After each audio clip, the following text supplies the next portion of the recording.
got a plan, so baby, what's the movement? Oh, you bout your people, speak on it, it's time to prove it. Prove it, prove it, it's time to prove it. Prove it, prove it, before we lose it. Oh, you got a plan, so baby, what's the movement? Oh, you bout your people, speak on it, it's time to prove it. Prove it, prove it, it's time to prove it. Prove it, prove it, before we lose it. Oh, you got a plan, so baby, what's the movement? Oh, you bout your people, speak on it, it's time to prove it. Protesting riots, our people bout to lose it. Emiliano Zapata runs deep up in my music. Revolutionaries, incarnate when I rap. Pancho Villa featuring Guevara on the track. Brown pride, that shit is fire though. Jaguars crying tears of blood, that shit is wild though. Let me take you back to 1917. Carmelita Torres keeping that same energy. Set it off, mental clip is loaded, get it off. Used to bathe in bullet showers, but the men were soft. Alex has sort of come to see the power of his own story as it impacts audiences of young people. Because, you know, he's been through it all. You know, as you can see, he's been shot and he's blind and stuff. And he was still active while he was, you know, blind at the time. So I'm pretty sure people hear his story, it'll spark a mind for a change. Is that right? Listen here, little homie. You ain't gotta listen to me. Just hear me out real quick. Ain't nothing funny about the street shit. It'll drain you of your love. Cause you're gonna do everything for those that don't give a fuck. Now you're rolling 4 deep, yeah. With a burner on your lap.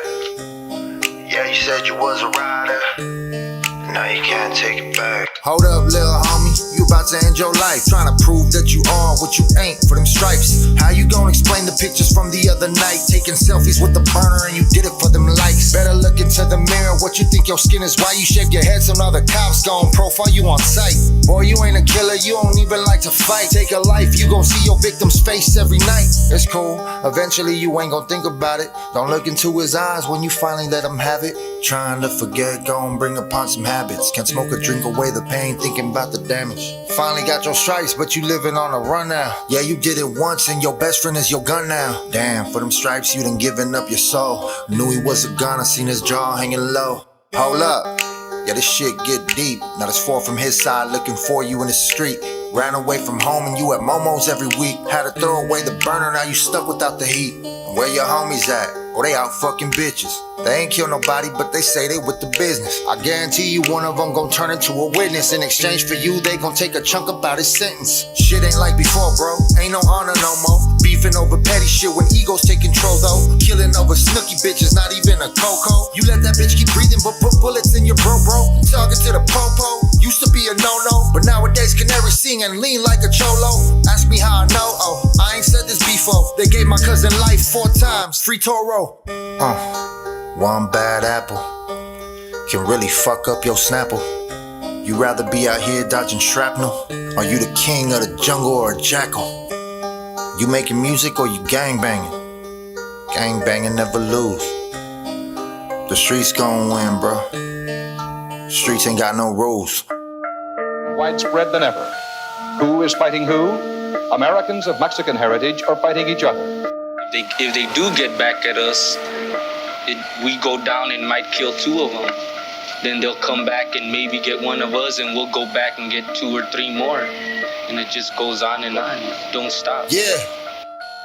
Oh, you a psycho, stuck in a vicious cycle. Street guy with no disciple. Carry your rifle, put down your Bible. The way of the world is idle. Y'all worship idols and call them big homie. That's suicidal, little homie, you in denial. The truth is that we fed up and never gon' let up. Y'all have been programmed for the wet up, the setup, and all the extras. How the fuck is you a man? You gotta follow orders. Do what another man said. You got the weight of the world on your shoulders. Oh, you did it for your gang.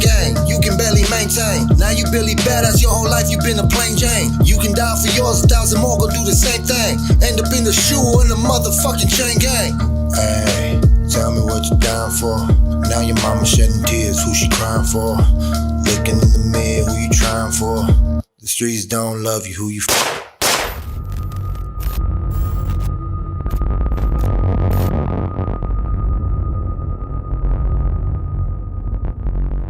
So I tried to open his door, and what happened was that he locked the door on me too.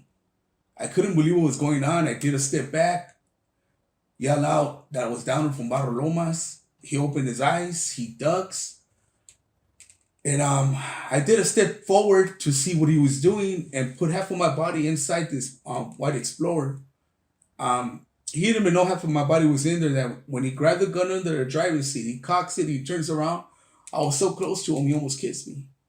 He put the gun in my face, it's like this shaking. And to this day, I still remember that clip rattling in that gun. I had a choice at that moment, at that time, that I could, either run and be known as a punk, as a leva, as a nobody. But you know what, though? In my generation, a lot of my homeboys had the same gangster mentality as me.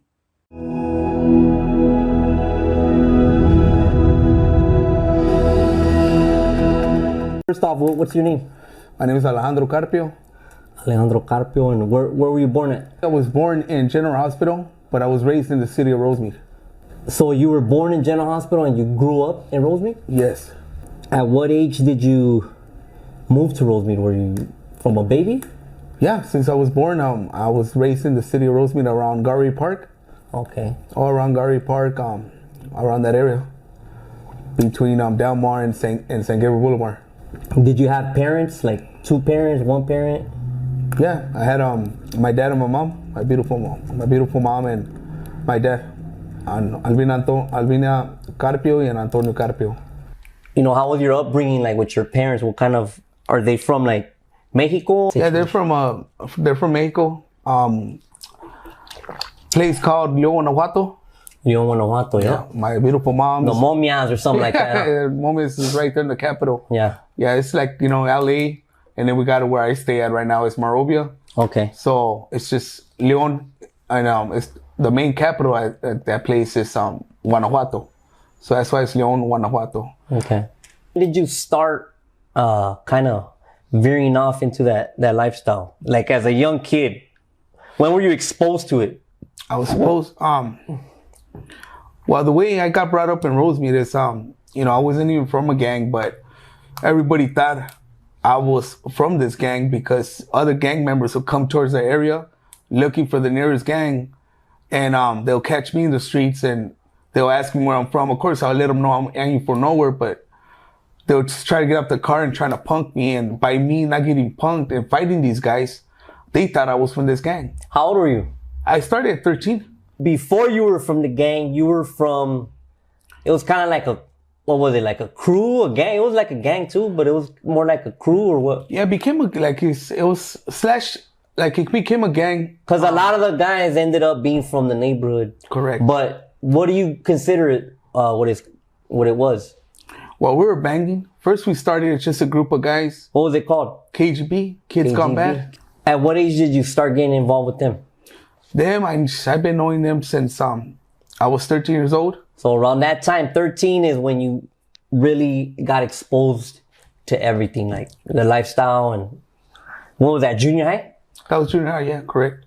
Okay. But at the same time, I wasn't really in school because I used to have a dad who used to get me out of school since I was the age of 5 for 3 or 4 months. And he'll get you out of school for why? We used to he used to train me to smuggle guns to Mexico. Wow. And my dad was the type, he's not a gang member like the way I look. He was just a Mexican guy with a cowboy hat, cowboy boots, and a gun in his waist. Whatever he said had to go. Wow. It's we call it machismo. Yeah. And he had a lot of it. And so he brought me up as getting me out of school, taking me to Mexico, put different guns on my waist and different clips. So my dad would train me what's going to happen when we go to the border of Mexico and what to tell the deputies. And my dad used to smuggle guns to his mobster friends up in Mexico, up in León, Guanajuato. Wow. So he do this like trips every 3 months to 6 months. So I never had school. Is your dad still around or did he? No, my dad passed away. He passed away? What year did he pass away? He passed away in 2004. So was he in your life up until that point? He was, honestly, it wasn't even like he was in my life because, he wasn't in your life? Nah, just whatever he used me for. I mean, honestly, my family thought I was the favorite one of the family because he was always taking me everywhere, but my family didn't know why he had me around them. But did you grow up in a household with 2 parents or 1 parent? 2 parents, well, actually 1. Okay, so 1 parent. Yeah, because my dad will be. He was just like like on the kind of on the side, not really in your life, and just popping up every now and then, or? Yeah, I'd be gone for 3 or 4 months and then come back and then work in construction when we used to come back from Mexico.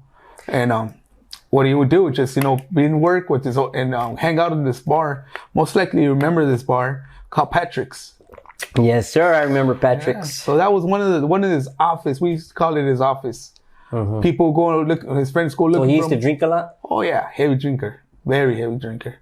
So did you ever get into KGB, or were you like, how did that, tell me a little bit about that. Well, before I ended up being from KGB, I don't know if you ever remember a street called Norwood Street Locals. Yes, sir. Well, I had a good friend of mine that will go and hang out with these guys.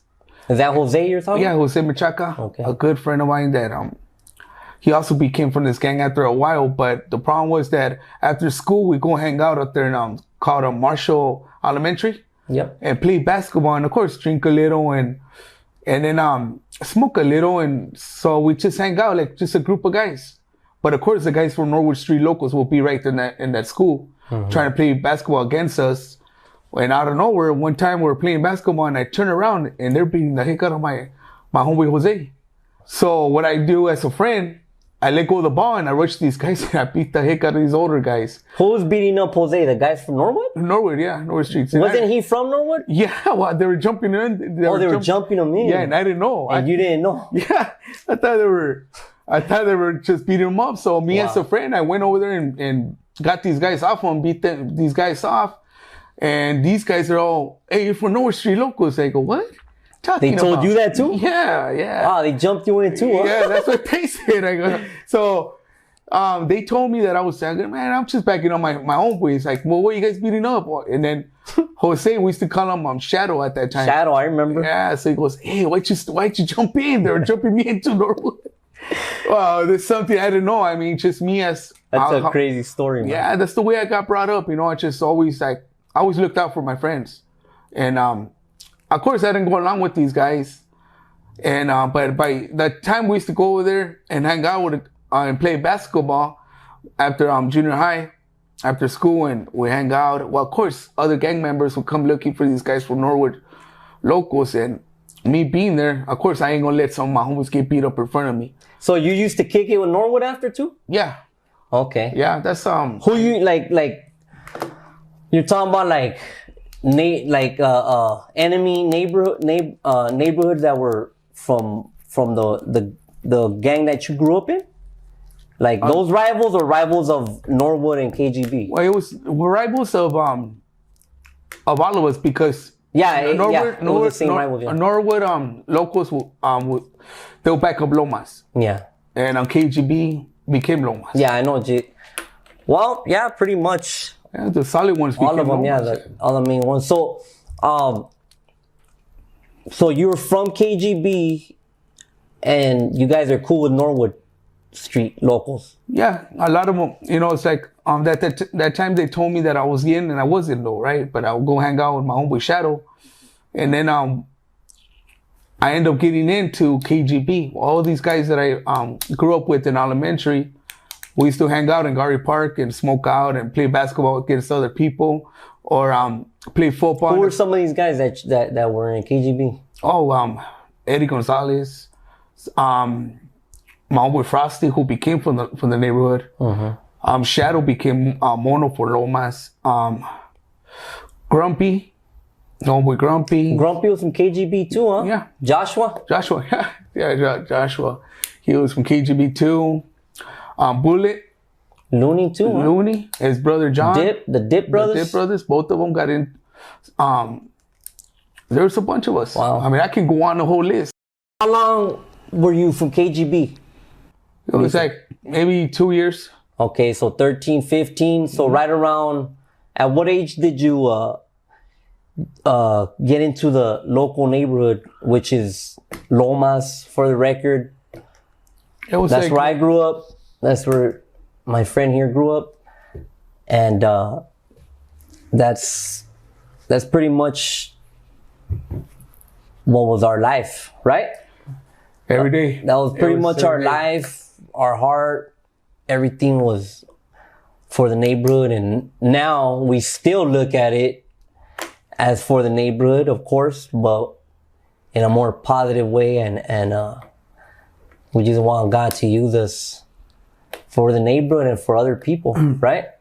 Well, yeah, now today I know that, but back then it was just the water, and that's about it. Yeah. Nobody could change my way of thinking at that time. When did you get in? What age? It was 15. Tell us a little bit about the neighborhood, how you know, how it affected you, whatever you want to share, man. I mean. Well, yes, well, the reason I became from this neighborhood is because, you know, when we decided to be KGB at that time, we didn't know what we got ourselves into. You know, we didn't think about the nearest gang will have a problem of us writing in their walls, selling dope in their blocks. We never looked into that. Because why? Because we grew up with these guys. So we didn't think of it. And later on, you know, started slanging dope, started selling drugs, and started gangbanging. Why? Because some of these guys would come looking for the nearest gang. That was Lomas, and of course they will catch us. And we end up getting as big as 86 guys from KGB. Wow. So they come looking for Lomas. Of course, you know, we respected Lomas. So when they disrespected Lomas, it was like disrespecting us. Yeah, I remember all that. I remember KGB was pretty much like they were in full conformity with the neighborhood, and there were some solid individuals, man. Yeah, and we, you know, so what happened was that as soon as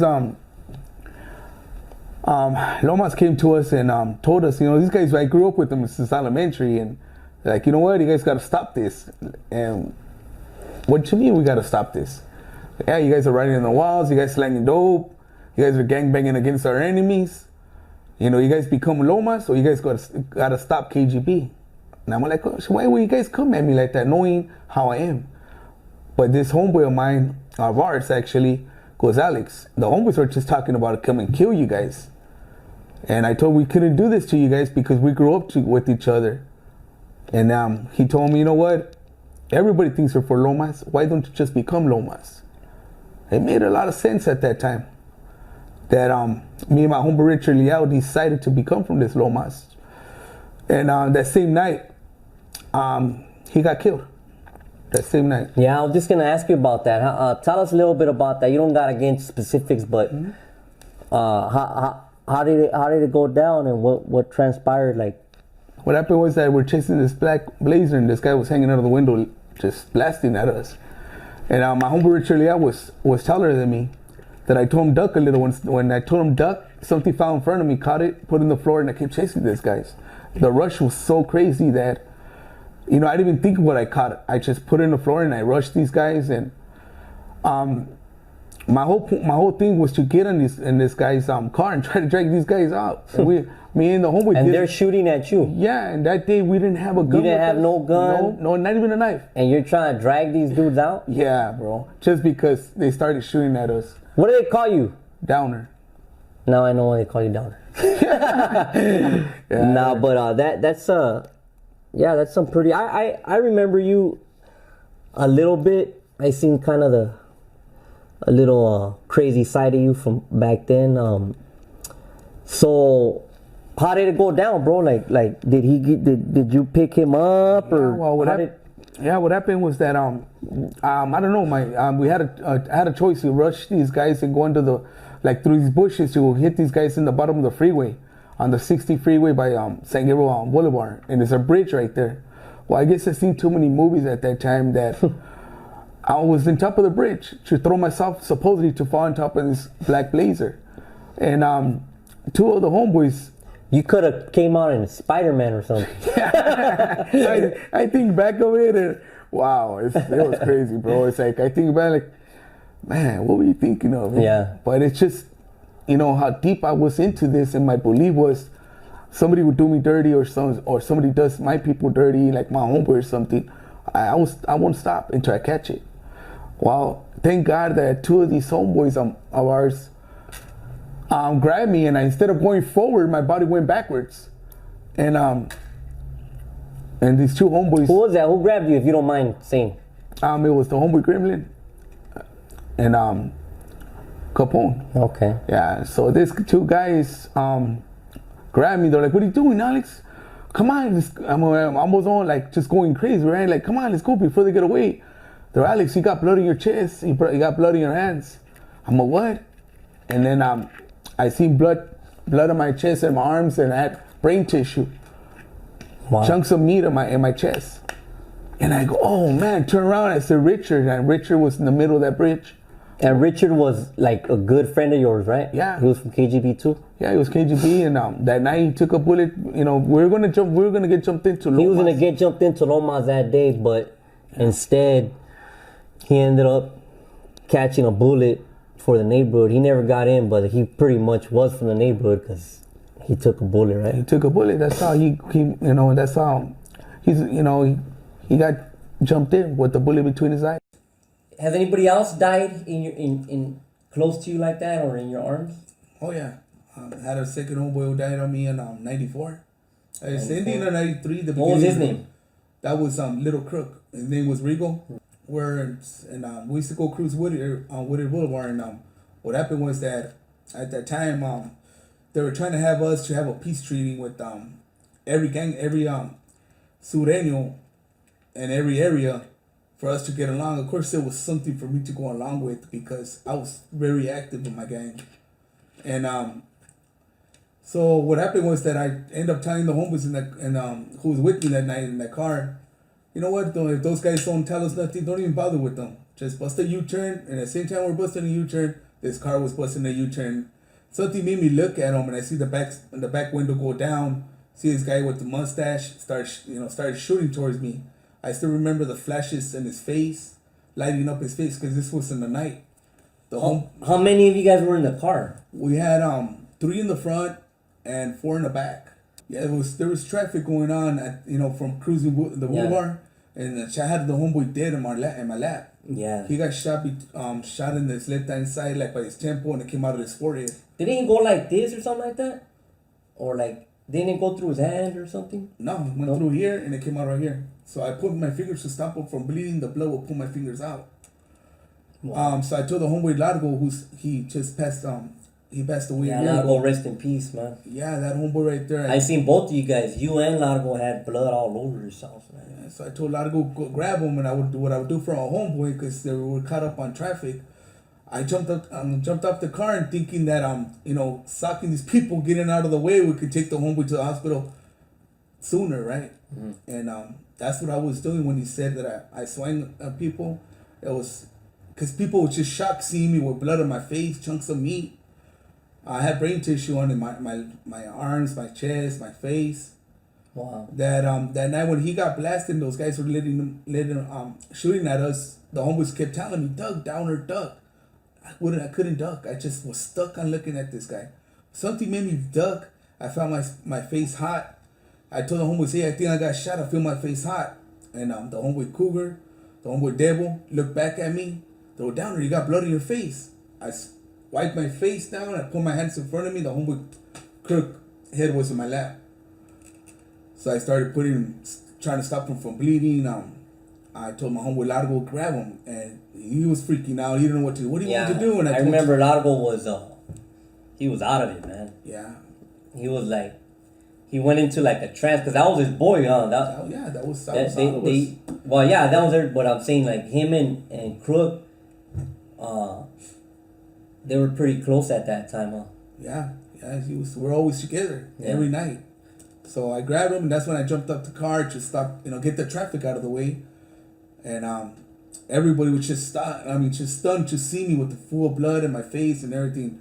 People were just with their mouth open. I socked people out, get the heck out of the way, and we made it to the hospital, and you won't believe it, the homeboy was still alive.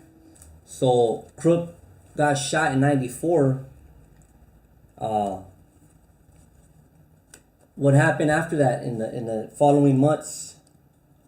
Anything significant happened, or you just kept gangbanging, or what happened? I still had blood on my face, still had blood on my pants, and wouldn't even change my clothes or wash my face. I had a homeboy that told me at least wash my face, and it got me so upset. I rushed them. How you expect me to take the only memory I got of my homeboy, the blood on my face, dog. And from being out there all night and all day, finally the third day I made it home, up in West Covina where I was staying at, and just threw myself in bed, bro. And my beautiful mom took advantage, and she washed the clothes that I was wearing that night. I mean, because I had big chunks of his brain. And I got up so upset because my mom ended up washing my clothes. And you won't believe it. The stain of the blood, it was still my pants and the chunks of meat. After she washed her clothes? After washing my clothes, bro. But imagine, I was out there for 3 days still with the same clothes. So I got the pants, and I go, look at Mom. And I go, it's all right. And I still kept them like that, folded in my closet. And my beautiful mom, she didn't know what to do, dog. So she thought cutting that part of my pants that I would let go of this memory. And this memory of the homeboy, I still got it. I'll never take it off my head, you know what I mean? Yeah, man, it's pretty tragic, man, when we lose friends, loved ones. I remember losing my first friends at a young age, man. Very, very young age. 12, 13 years old. Chico and Andy, I'm sure you remember. Oh, yeah. What I wanted to ask is, how much time between when Crook passed away to the incident at St. Anthony's or across the street? A couple months after. Okay, so let's fast forward. So, you're grieving the homie, doing whatever, still gangbanging. So tell us about this night. Well, since that day, I felt a lot of evilness in me. I was out in West Covina at that time. I always said to everybody that I will never be like my dad. That I will never be like that man. Well, since I was little, I'll say this, right? And whoever thought later on, from the age of 19, I became worse than this man. Wow. I was blind before I became blind. And, I tried to, I had a court order that I had to graduate from high school. Just for the record, you're blind, right? I'm blind today, yeah. Okay. Tell us about this night where, you were at you guys went to a carnival, or how did that go? Yeah. Well, the reason I mentioned what I mentioned is because I was with 1 foot in and 1 foot out. And the reason why I mentioned this, it doesn't work. Meaning, I dropped out of high school and I ended up getting a job with my brothers working in construction. So what happened was that at that time when I get out of work, I'll still go gangbang, but I would show up to work, park a stolen car like 3 blocks away from the job site. And these girls that we know wanted to party with me, and I told them that I'll get together with them and don't worry about anything, right? Because I was making some good money at that time. And what happened was that driving from West Covina to Rosemead, I knew something was going to happen. I knew I was up to no good. So what happened was that I got with the girls. I had 3 carloads of girls, and they just wanted to party with me. But I came out with an excuse to go to the Homeboy Cougar's house, that I needed to go pick something up. So that's when the homeboys told me about the carnival. And of course, my first thing is to let's go represent our gang, right? And I told the homeboys, jump in the car, don't even worry about them girls, and we ended up going to the carnival. So you were driving that night? No, I wasn't driving. I was with the girls who were driving. Okay. Yeah, so we ended up going to the carnival, and as soon as we got out the cars, I seen the deputy Sangero police right there. And I told a girl that, just go along with me. She's my girlfriend tonight. And I told the cops that I was just here to get in a few rides, and I work in construction. I showed them my paycheck that I had to go to Cancun. And that night I didn't make it. what happened was that I ended up going across the street where this carnival was in St. Anthony's. It's a Catholic church, and right across the street from St. Anthony's is Carlos Jr. Mm-hmm. There were some girls in the payphone. You know, back in our days, we had payphones. Yeah. So after jamming up a few guys who act like they're gang members and stuff, but they were not for nowhere, I decided to go across the street and meet these girls. And then the homies seen my look right away. They're like, "Hey, where you going?" I go, "Just don't worry about it. Keep them girls busy, right?" And then I went across the street, got these girls off the payphone, and the homeboy Cougar yells out my name. He throws me initials of my rival gangs and points at this white Explorer. I told him, "Don't you see me? I'm busy," but something made me look towards that truck that he pointed at. It was in a drive-through Carlos Jr. And I told this girl, "I'll be right back." And this girl not even knowing me, she pushes me back and she starts crying. Like, "What's wrong with you? Why are you crying for? I want nothing to happen to you." But I didn't see all that at that moment at the time. My whole point was to go and beat the heck out of these guys from my rival enemies. And I pushed her off. Put my hands where the window goes down. Asked these guys, "Hey, where you guys from?" They knew exactly who I was. I knew exactly who they were. Two of those guys actually ratted me out in high school, and they're the ones who introduced me to East Lake Juvenile Hall and these other cats. So what happened was that the guy in the front seat, in the passenger side, I told him, "Hey, get off the car." I tried to open the door. He locked the door on me.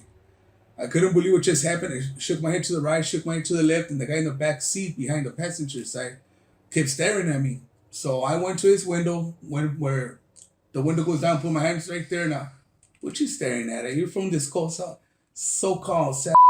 Disrespecting their gang, disrespecting them, hoping that these 5 guys will get out the car and fight me. Well, they wouldn't. They're just stuck like they seen a ghost. So I tried to open his door, and what happened was that he locked the door on me too. I couldn't believe what was going on. I did a step back, yell out that I was down from Barrio Lomas. He opened his eyes, he ducks, and I did a step forward to see what he was doing and put half of my body inside this white Explorer. He didn't even know half of my body was in there. That when he grabbed the gun under the driver's seat, he cocks it, he turns around.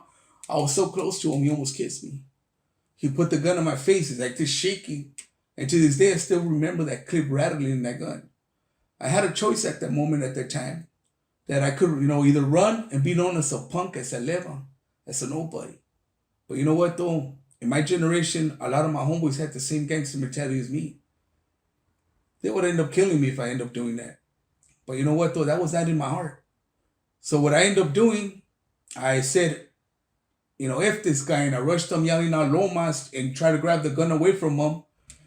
And he threw himself in the back seat, and all I remember is boom, got shot on my head, shot on my neck, shot on my arm.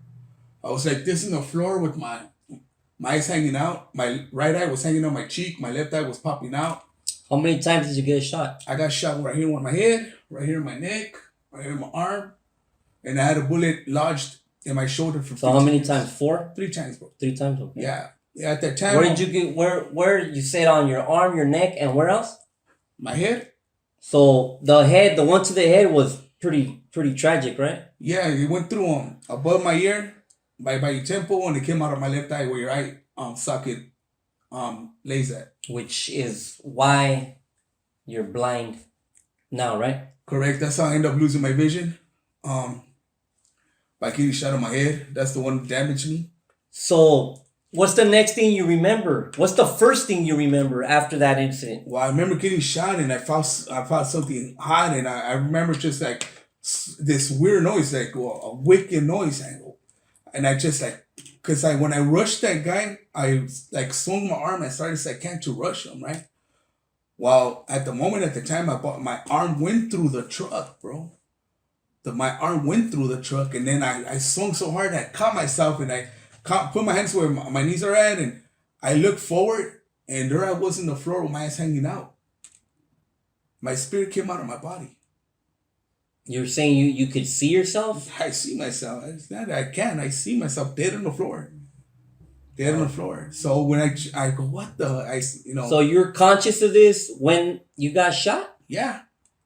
Okay. So then what? I mean, what happened? So at next? the moment I see myself dead on the floor, I got scared, bro, and I just ran towards the church. Like I ran towards the right, and I was going towards the church, and I seen the Homeboy Largo coming towards me, and I yelled out Largo, and when I yelled out Largo, my whole body went through him, just whoo.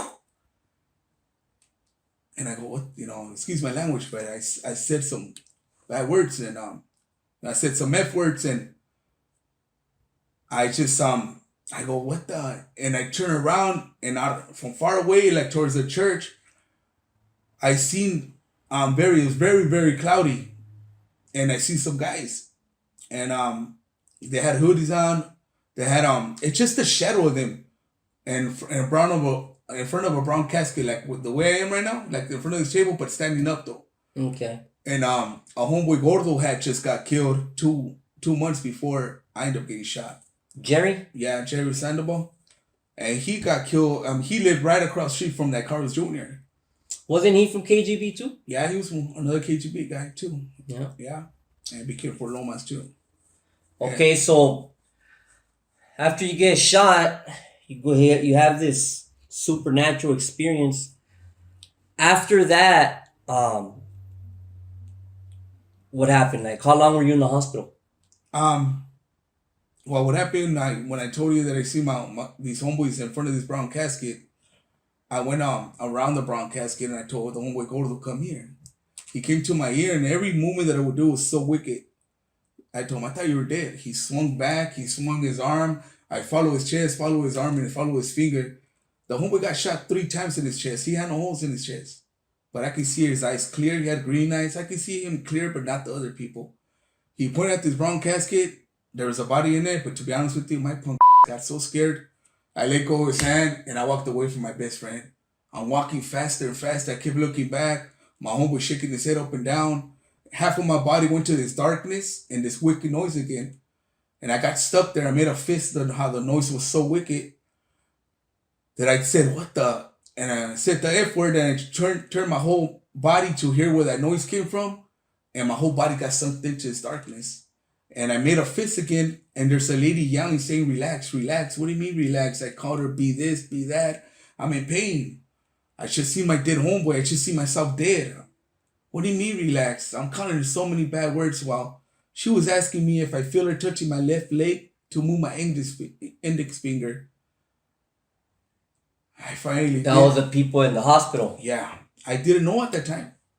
I didn't know. So I did move my index finger. She's like, oh my God, doctor. Doctor ran in too. He started telling me the same thing that lady told me. I just started telling him too. What do you mean? Where am I at? I just see my dead homeboy. I see myself dead. I'm in damn pain. Who are you?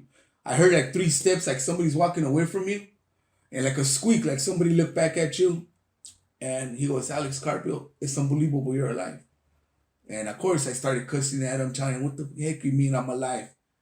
I just told you I see myself dead. I see my dead homeboys. Were you talking, or was this all in your mind? Well, for people who, like what I went through, because they brought me back in life support with the machine in my throat. That's how they brought me back to life. So you were experiencing all this within yourself. You weren't talking, right? To the doctor? Is that like let me tell you how. When I was in life support, you can hear your own self. You can hear other people. Yeah, I've heard that. But yeah. they you can hear your own self. Yeah, they can't hear you. But you hear me right you're now? hearing your own self talk. It's exactly. kind of like talking to yourself. Yeah. Yeah, exactly. And then nobody will answer me, so I was going crazy in the hospital, bro. That I would take my tubes off, and of course he started strapping me down. At the moment when I went through that cloudiness and that darkness, there was a point when somebody was pulling my shirt, and I thought it was the paramedics trying to rip my shirt open. I thought because my shirt was full of blood, so when you jump in the swimming pool and how you come out of the swimming pool with the shirt and it sticks to your body. Yeah. Wow, that's how this person was pulling my shirt in, and he's saying, excuse my language, but bleep.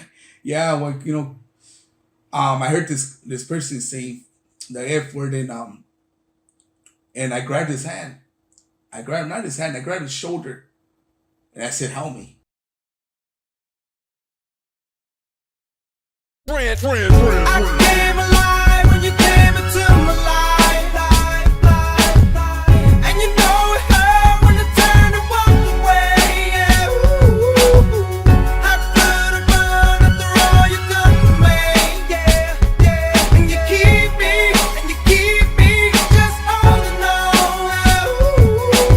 Look ahead, came alive. This is by the grace of God. I should have been a statistic. Look how I faced the odds. Suicide used to race through my thoughts like click. Oops, I forgot the safety was on. But I thank the Lord I made it. I'm feeling so elated, cause I'm free like a kid running through the forest naked. I must admit though, sin is overrated. Cause first you think you like it, and then you grow to hate it. But thank God that that side of me is dead. I got the Holy Ghost live inside of me instead. And now I sleep good, real comfy in the bed. Just kick it like a dog trying to hunt me in the leg. Was it something that I said? Cause my friends won't come around. Hate when I talk about Jesus, want me to dumb it down. But greater is the power in me, so the more that they hate it is the louder I sing. I came alive when you came into my life, and you know it hurt when you turned and walked away. Yeah. How could I run after all you done for me? Yeah. And you keep me just holding on. What if you had a question and the answer don't exist? A lot of dudes is angry so they answer with they fists, and nothing is resolved if they bandage up their wrists. Picturing success, but it's like the camera just won't click. But I relate to pain because I know the feeling. Look, my wrists are bleeding. Am I supposed to feel it? I should call the ambulance, but this is so fulfilling. Hey, at least I'm not the guy on TV who just choked his children. And this is how we justify sin. Like forget about our souls, we rather customize our rims. But it's gonna live forever when it comes outside our skin. And life can never be rewritten like you stuck without a pen. That's why it helps to know the author of the book. Cause I could give you 16 to offer you a hook, warn you in every line and even caution you to look. But when the doctor says deliver, your only option is to push. I came alive when you came into my life, and you know it hurt when you turned and walked away. Yeah. How could I run after all you done for me? Yeah. And you keep me just holding on.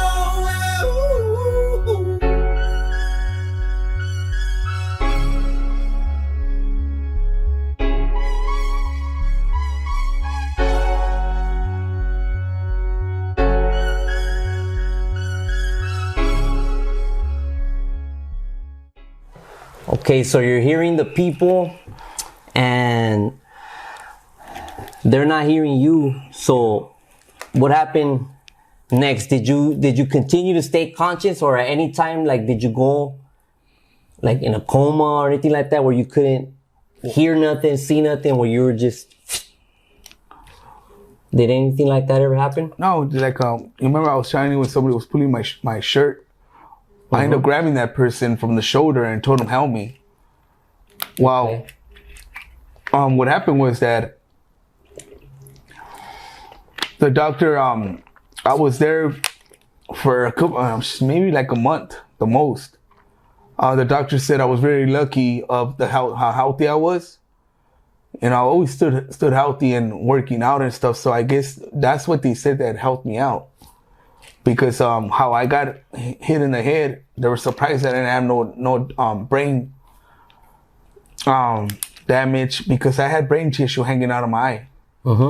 And the doctor told me as soon as I got out of the hospital, you know, to go see the social worker for SSI. She will help me for my needs and my disability, right? All that time I was there, you know, I kept trying to talk, I'm hearing everybody's voice, but nobody's answering me.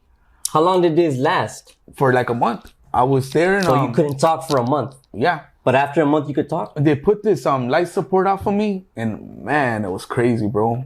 It was crazy. I couldn't breathe at all. Oh, when they take it out of you? Yeah. Yeah, I went through that with my mom, where they were taking it out. My mom, rest in peace, where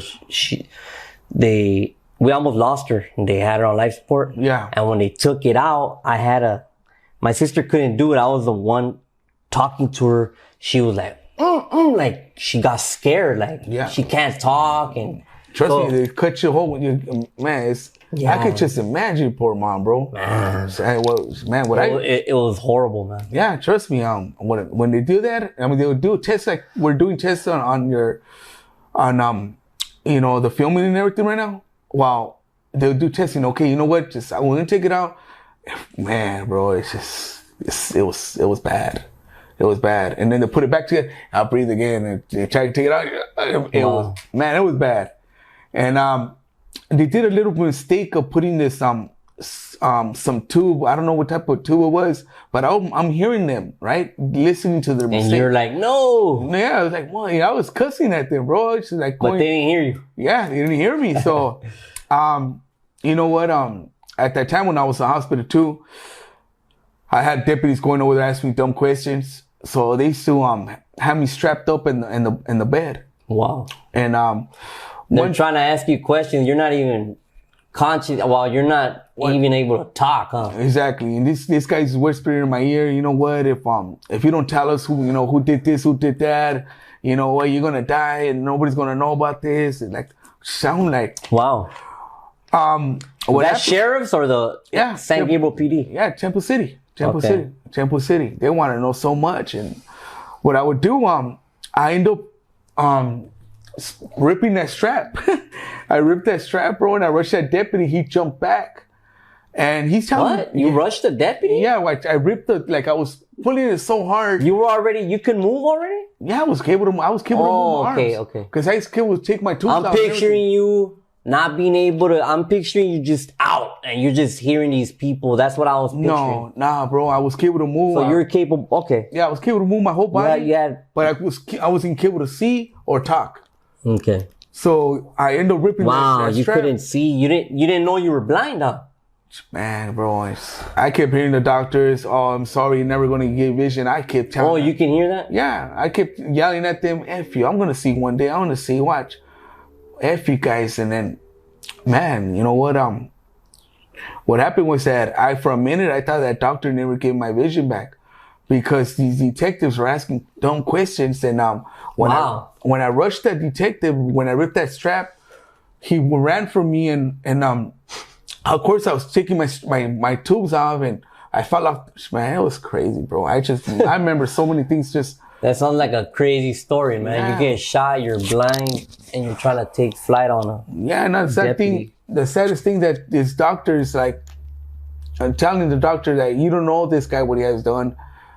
You don't give him his vision back. The doctor got so pissed and kicked him out of there. Like, how the heck are you going to tell me what to do? This is my job. Get these guys out of here.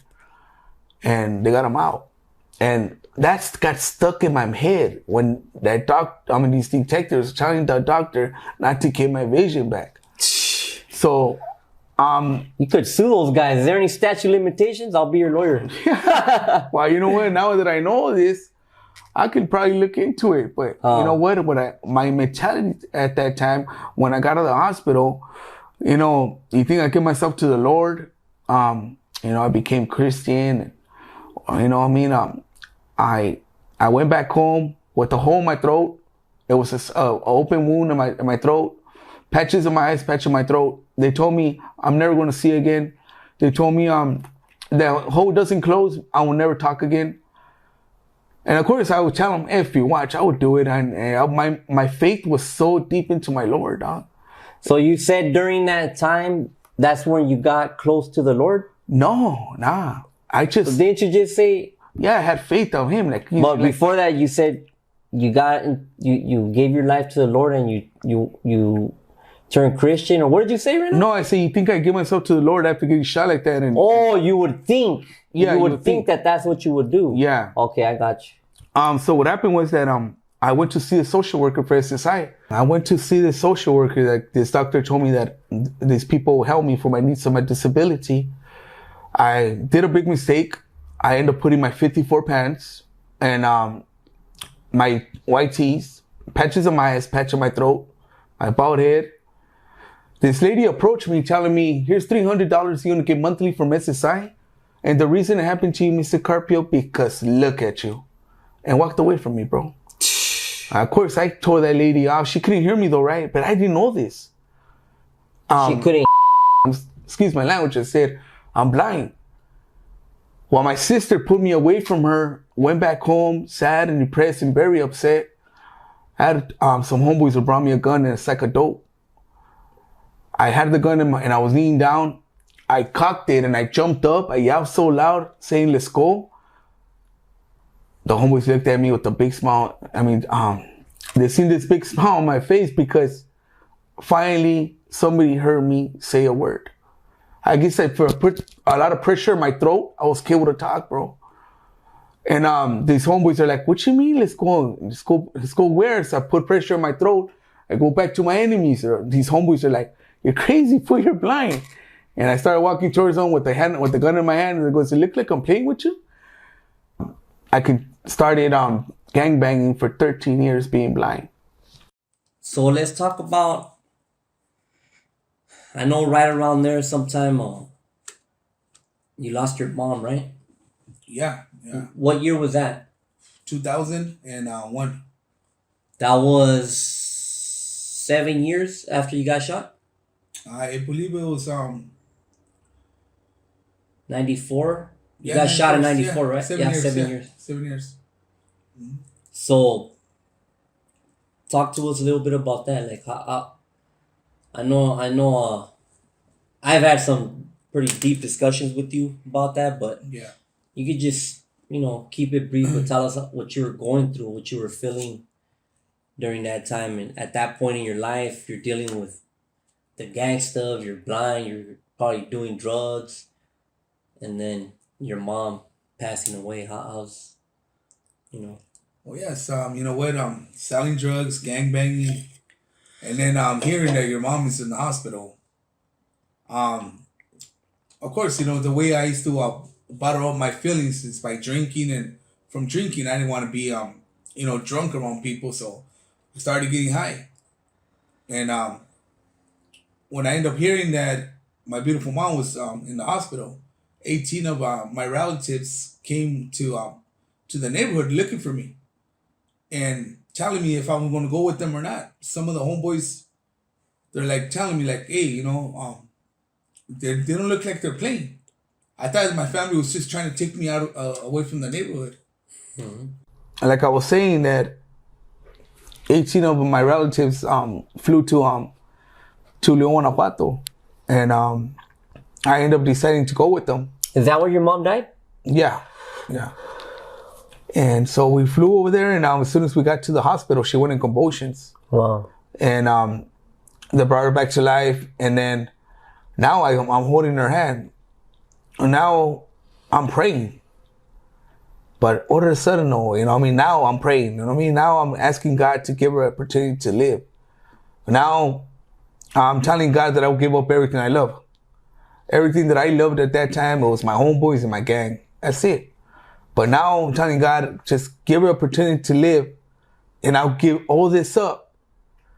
But to me, honestly, God was slapping me in my face like, whatever happened when your mom was on her knees with the rosary in her hand praying, when you leave with your gun in your waist and telling her off and pushing her away from you and treating her bad. What happened then? Why until now you're praying, Well, I prayed to God to give my beautiful mom an opportunity to live, and I'll give everything up. And all I heard is, dee, like, wow. I had homeboys died in my arms. If I thought that was bad, nah, bro. Having my beautiful mom in my arms dead. Wow. Yeah. And then listen to this. So she died in your arms too, huh? Yeah, I was holding her hand when I was asking God to please give her an opportunity to live. Wow. And all I heard is that machine just ding. And well, here I go. F you, God. Oh, now I'm telling God off. No. F you, and a guy like me who dirty his hands with blood, he gave me opportunity to live. He took a beautiful lady who wouldn't even kill a damn fly. F you. Wow, you know what? I was telling God so many things, man. But I was wrong. I was wrong because I couldn't understand why God actually left me here. knowing that who I was and what I used to do before, and my beautiful mom who didn't kill a fly took her away from me. Yep. And it was hard. It was hard to accept it.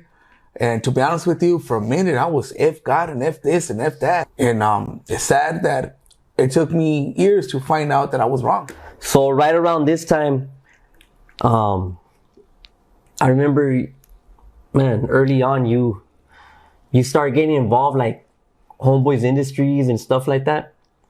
Yeah, it took me a minute to actually get that information when that time that Well, let's back up. At what point, what year more or less did you start, let's just call it waking up, and you started going in a different direction and you wanted to change your life? And talk to us about that. Like right around what time more or less did you start changing, and how did that unfold? Yeah, it was in 2005 when I started thinking about all these homeboys that are in prison doing life for our neighborhood. All the homeboys that got tattooed in my arms, my back, that died for this battle, for this. I told God at the moment, at the time, I said, God, I've been living in a damn lie. You know what? I'll be disrespecting myself, saying that I'm banging, and then let's say I fight these 16 years and then go back to the neighborhood and pick up another gun and tell these youngsters, hey, let's go put in work on these guys, when I know that I'm going to come back to prison or the county jail and they want me to stick with these guys. So I just try to kill out on the streets. I said, God, you know what? I'm done with this. I went to the school called Foundation Junior Blind, where I learned how to read my fingers called Braille, and learn how to walk with the cane, and learn how to cook, bro.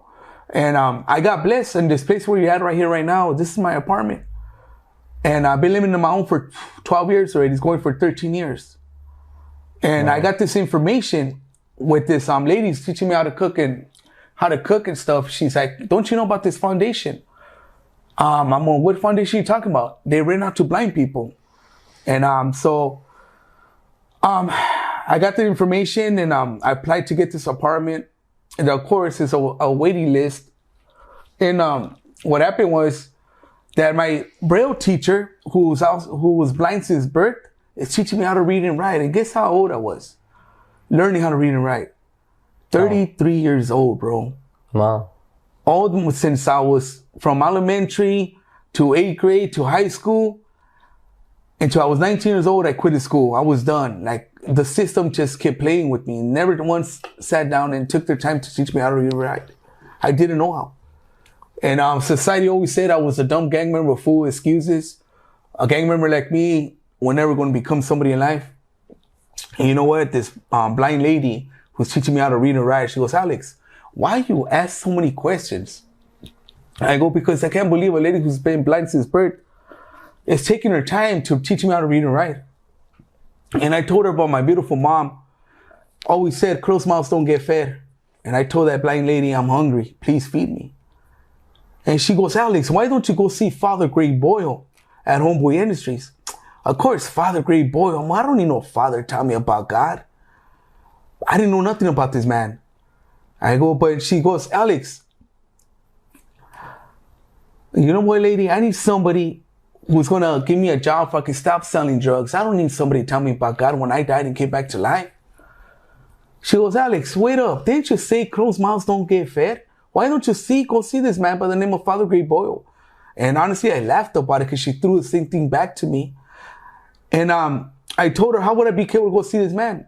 The guy who's teaching me how to walk with the cane, the teacher, by the name of Richard, cool people, taught me a lot. Took me to see Father Greg Boyle in 2007. And Father Greg Boyle said, son, how about working for me as a motivational speaker? And of course, a person like me not being educated or nothing, so don't say, what the heck's a motivational speaker? He said, son, just tell your life story to these kids and I'll pay you $8 an hour. I jumped up, I said, give it to me. He goes, hey, wait up, amigo. I know you sell dope. I know you carry a lot of money on you. How are you going to let that go on $8 an hour? I'm a Father Greg Boyle. I'm going to give up opportunity I never had in my life. Please give it to me. And this was the reason I stopped selling dope. by Father Great Boyle giving me a job. I got a paycheck now. I don't got no reason to sell dope. So Father Greg Boyle, for the record, is a man that founded Homeboy's industry, right? Correct. In LA? Yes, that's correct. And he now has like, I don't know how many employees. They got a cafe. They got a Homegirls Cafe. They got a Homeboy's bakery. They got a lot of employees, right? Yeah, they do. Yeah, they're probably well, the last time I was there working with them, we had 380 of us. And shout out to Homeboy's Industry for whatever they're doing, whatever they've done to help out people. That's a beautiful thing, man. We want to build on some of the stuff they're doing, some of the stuff we've talked about, you know, privately, and I believe we're going to be able to do some good stuff, man. But so you got into Homeboys. How long were you there in Homeboys?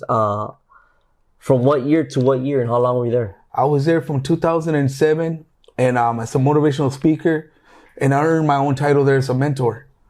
I started having people bringing me kids from different areas just to come and see me. How long were you doing that though? I was doing that into 2010. That when Father Greg Boyle laid off 380 of us, and said, wow, he laid off how many? 380 of us. 380. Wow, that was a big hit, huh? What year was that? 2010. I'm thinking if that was right around there was I think in the stocks or something happened, man. Some type of economic collapse. I don't know what happened in 2008. He wasn't having funding because all the funding he was getting for Homeboys, it was just people who were donating. Okay. And I seen him cry with different Homeboys who have died, but this time I seen him cry because he doesn't have the money to actually pay us, bro.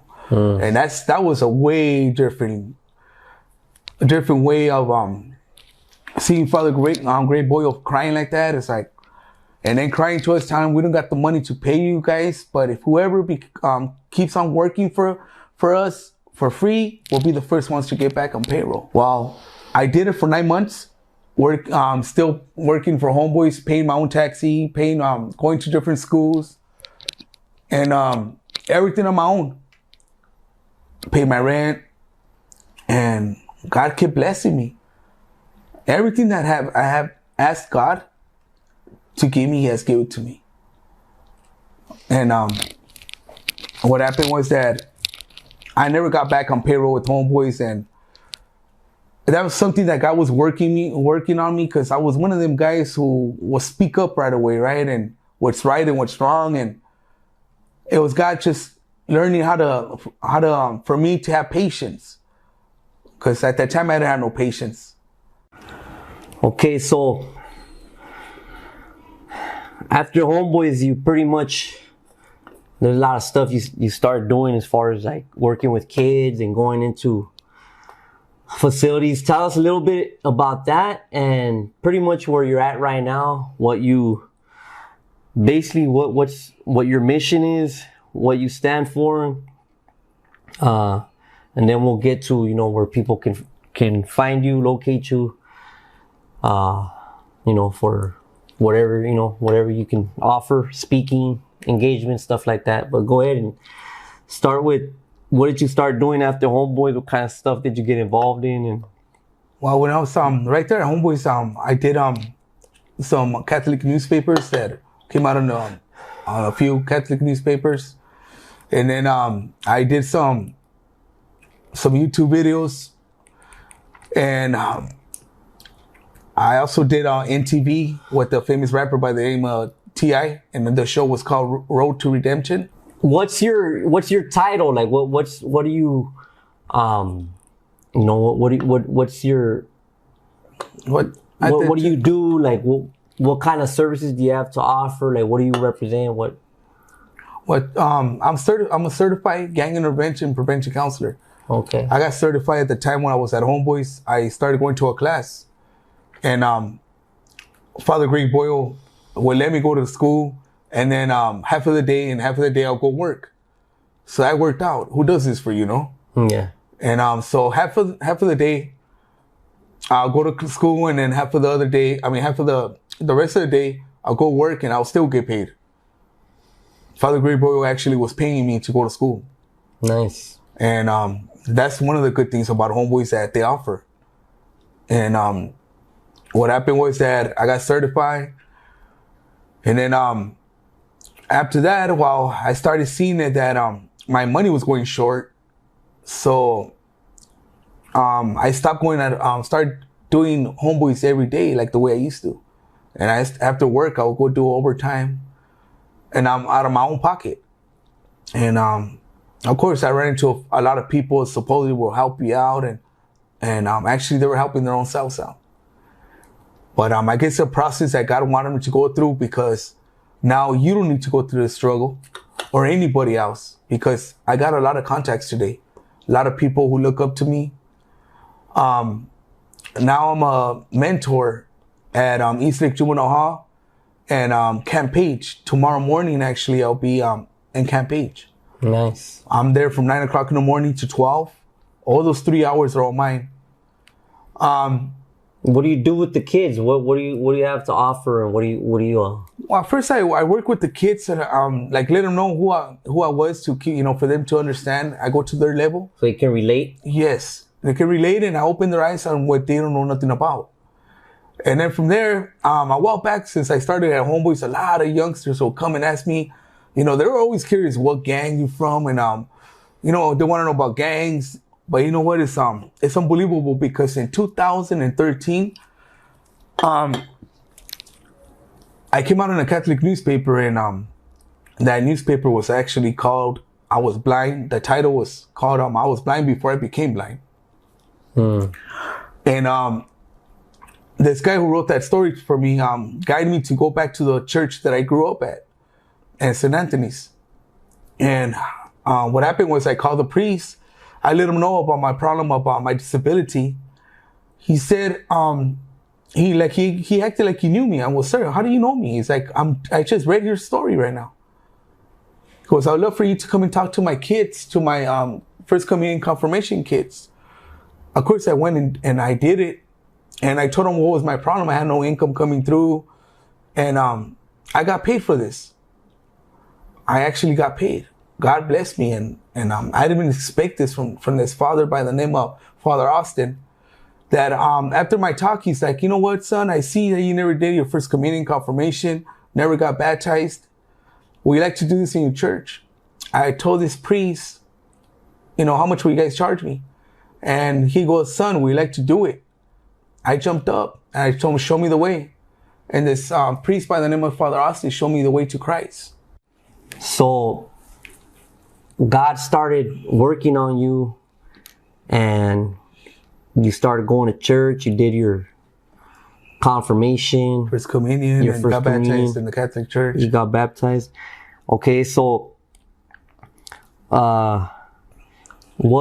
Tell us a little bit about, what the plan is. What did God put in your heart, and what are your plans? What are your plans for the future? Where do you see yourself? Stuff like that. Yeah, well, now that I got baptized and got my first communion and confirmation, I noticed that kids, they're not asking me about gangs no more. Now they want to know about God, bro. And there's facilities that I go every Saturday, Wednesday, and Sundays. And that's what's up. So now, my whole vision is to become a paid mentor in these facilities. Like I tell the kids, and am I doing anything for you guys? And they say, hell yeah.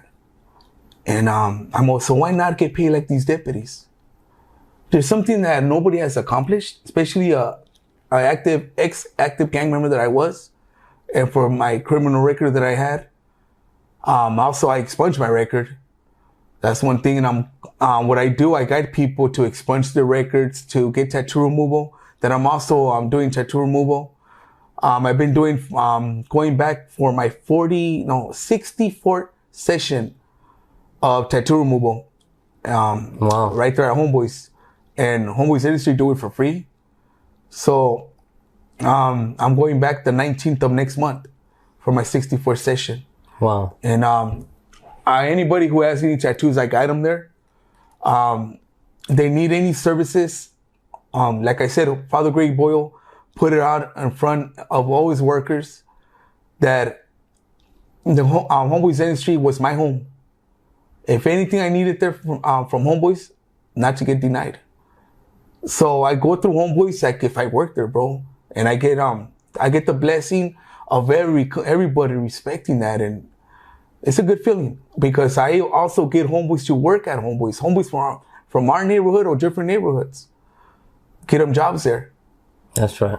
And of course, they offer domestic violence classes, anger management, drug counseling, job development people to get your job anywhere else. We also got the businesses there, so there's no reason for nobody to get their lives together, dog. You know what I mean? And now the beautiful of all this is that people want to know about God. Yeah. They ask me, I mentioned about me getting baptized in church, and my godfather was the main priest of St. Anthony's. It's like, mijo, you know what? You need somebody who's committed to church. I laughed at it and told him, sir, you know what? I'm the only gang member in my family. And I'm the only one who goes to church instead of, my family who are not gang members don't even go. He goes, mijo, you don't know anybody? I go, Father Austin, I know somebody. I'm not sure he's capable to do it though. Why don't you ask him? I go, Father Austin, are you capable to become my godfather? He laughed about it. He said, I would love to be your godfather. And him being a priest from our church, I'm bringing even homeboys asking me how they can get married with their wives, or how can we bury another homeboy. I go to my godfather and ask him questions. They're like, you know what? It's kind of weird, amigo, that everybody now are asking you things about God. Have you thought about that? And of course, I smile, dog. I smile because I do see it. I do see it, and it's a beautiful thing. Because now, you mentioned what is confirmation means. That's exactly what confirmation means. Guiding people to Him, to Christ.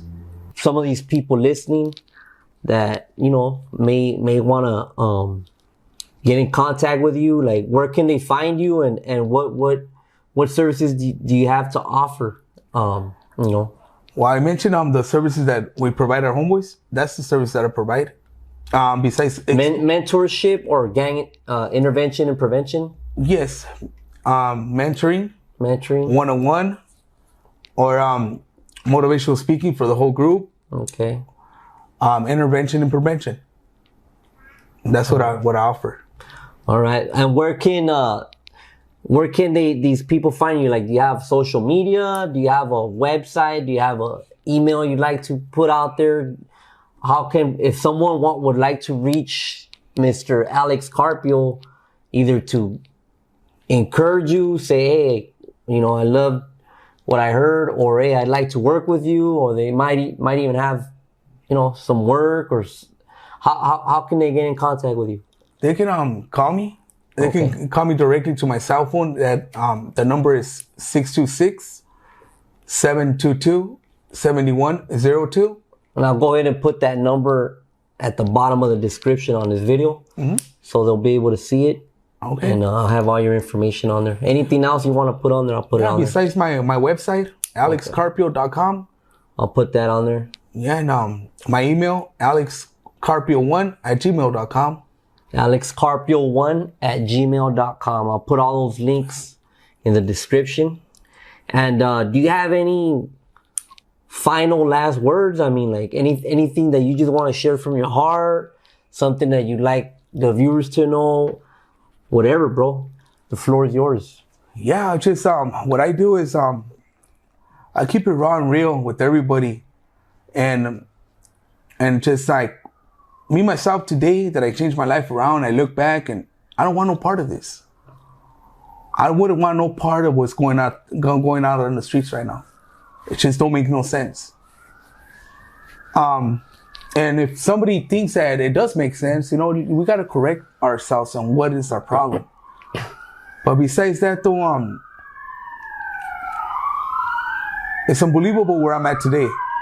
I live by myself. I live by myself in a 2-bedroom apartment. I do everything on my own.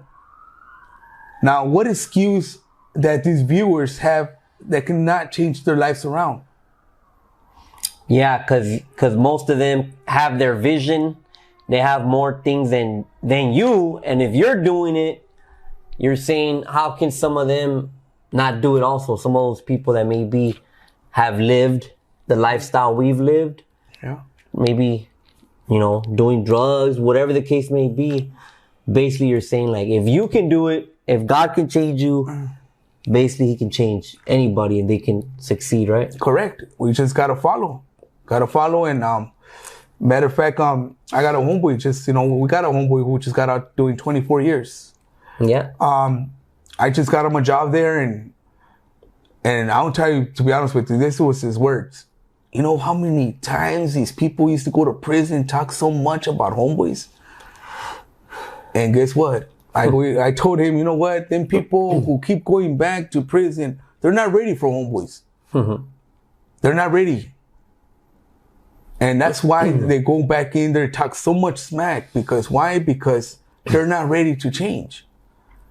But if you're willing to change, you're really to want to get help, give us a call. Trust me, the help is there. Ain't no reason for nobody to get their lives together. We also got a homeboy who can help us out to get a, housing.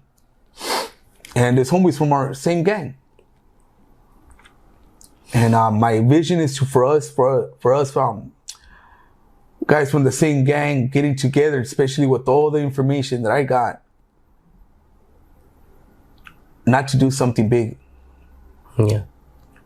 And honestly, it's I'm very thankful that God worked on me, He's still working on me, and it's a blessing. It's a blessing who I am today. Amen. Before we end this, I do want to say, to the viewers, thank you guys, man. Thank you guys for watching. Share this video with someone that, may be going down the wrong path. Some, young kid or even someone that's already been living the lifestyle.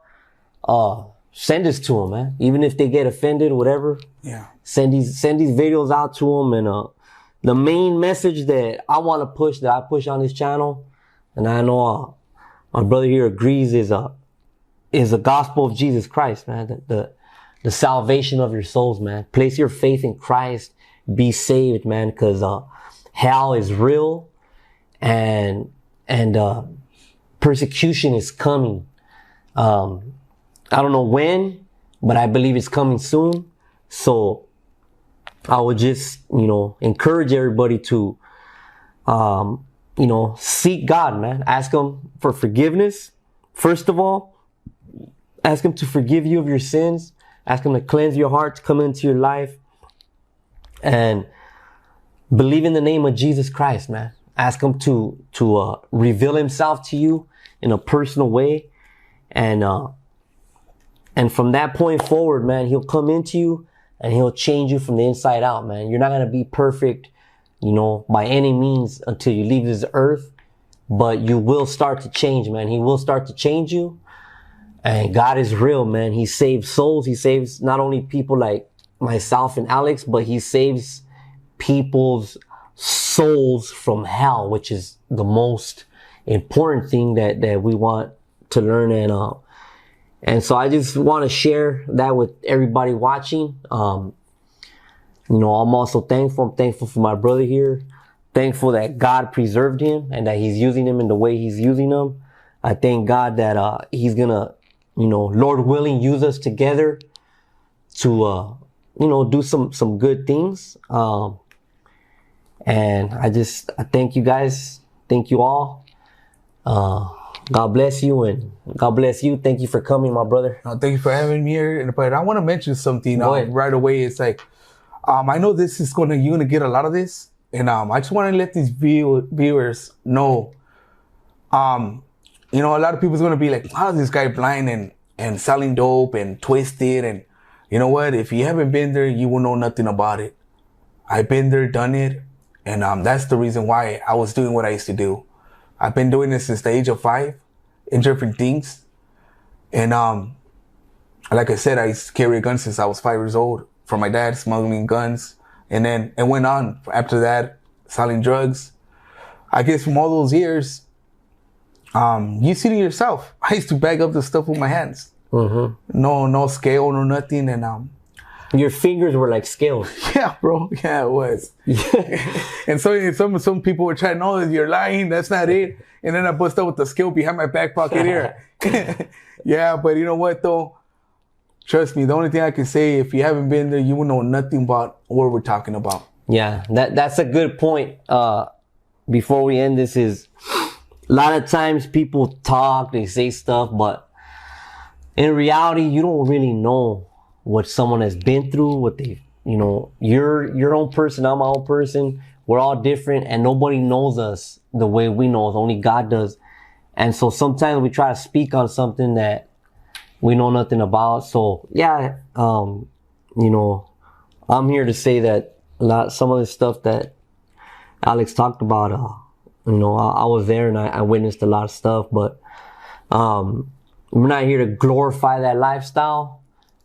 We're here to share our stories and our testimonies so that you don't have to live that life, so that you don't make those same mistakes, so that you don't think that gangbanging is cool, so that you don't fall into drugs, because we love you guys, man. Even if we don't know you, we have a love. Our heart is for the streets, especially because that's how we were raised and we didn't have that. So we're just trying to do something that wasn't done for us. So with that being said, once again, thank you guys all for watching. Thank you, Alex, for being here. Oh, thank you for having me, bro. And we'll see you guys later, man. Thank you. Peace.